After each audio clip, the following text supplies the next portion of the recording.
ছোট ক্ষতি নেই, আকাশ তো বড় চঞ্চল, পাখা মেলে ধরো।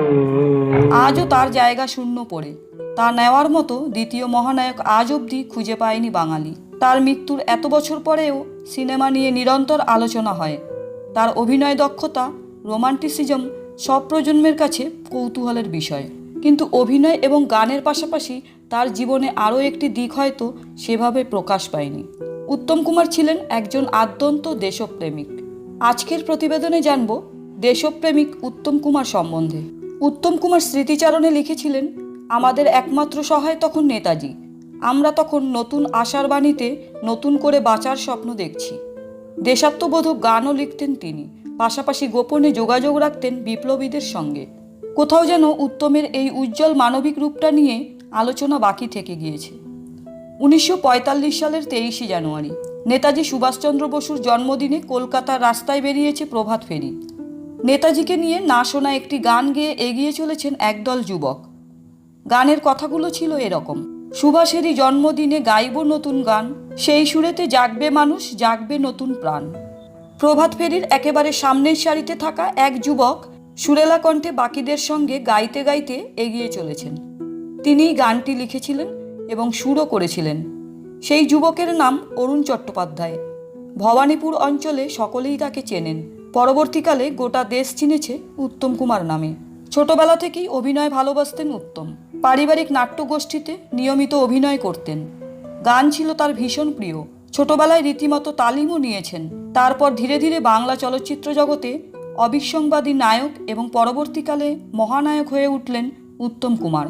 ছোট থেকেই যখন তিনি থিয়েটার নাটক করতেন, তখন থেকেই তার স্বপ্ন ছিল স্বাধীন দেশের নাগরিক হিসেবে আত্মপরিচয় দেওয়া।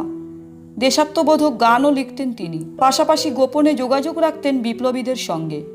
বিধায়ক ভট্টাচার্যের তাই তো নাটকটির রিহার্সাল চলাকালীন লিখে ফেলেছিলেন দেশের জন্য একের পর এক গান। উত্তম বিপ্লবীদের মতো বন্দুক পিস্তল দিয়ে ইংরেজদের সঙ্গে লড়েননি, কিন্তু অভিনয় করতে করতে বারবার তার মাথায় এসেছে একটাই কথা, দেশের জন্য আমি কি করতে পারি। এদিকে বাড়ির আর্থিক অবস্থাও খুব ভালো ছিল না। পরিবারের বড় ছেলে উত্তমের উপরই সংসারের ভার এসে পড়েছে। বাধ্য হয়ে এক সময় চাকরিও করতে হয়েছিল তাকে, কিন্তু দেশের জন্য কিছু করার মানসিকতায় কোনোদিনও খামতি ছিল না। 1946 সালের গোড়ার দিকে একদিন উত্তম সোজা চলে গেলেন সতীশচন্দ্র বসুর কাছে।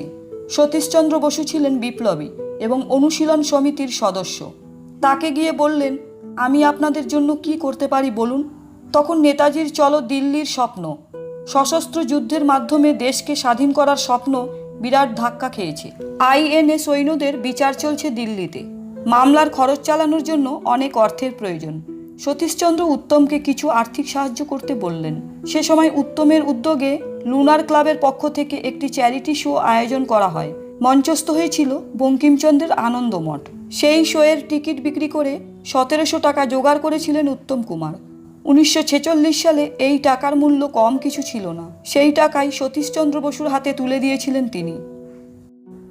তো আজকে এই পর্যন্তই। ভিডিওটি কেমন লাগলো কমেন্ট করে জানান। ভালো লাগলে একটি লাইক করুন এবং সাবস্ক্রাইব করে আমাদের সঙ্গে থাকুন। ভালো থাকবেন। ধন্যবাদ।